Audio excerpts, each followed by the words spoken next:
Patuloy na pinag-uusapan sa social media ang naging tugon ng ABS-CBN sa isang post tungkol sa masayang usapan ni Kim Chu, Bong Navarro at Darren Espanto na may kinalaman sa isang gender reveal.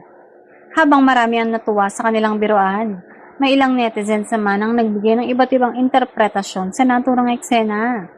Lalo pang umingay ang usapan nang magkomento ang isang netizen na buntis umano si Kim Chu.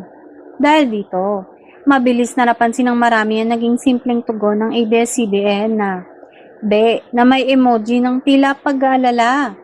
Ang naturang komento ay agad na nag-viral at umani ng libu-libong reaksyon mula sa netizens. Marami ang natuwa sa maikling sagot ng ABS-CBN habang ang iba naman ay itinuring itong isang nakakatawang paraan upang sagutin ang mga haka-haka. Naroon din ang samot-saring opinyon ng mga netizen, kung saan may mga nakikisa sa biro at meron ding nananawagang iwasan ang pagpapakalat ng mga hindi pa kumpirmadong impormasyon. Matatanda ang ilang beses nang naging sentro ng usapan si Kim dahil sa mga lumalabas na espekulasyon tungkol sa umano'y pagbubuntis niya. Gayunpaman, hanggang sa kasalukuyan ay wala pa ring opisyal na pahayag mula kay Kim. Dahil dito, maraming tagahanga ang nananawagan na hintayin na lamang ang anumang opisyal na anunsyo bago paniwalaan ang mga kumakalat na balita.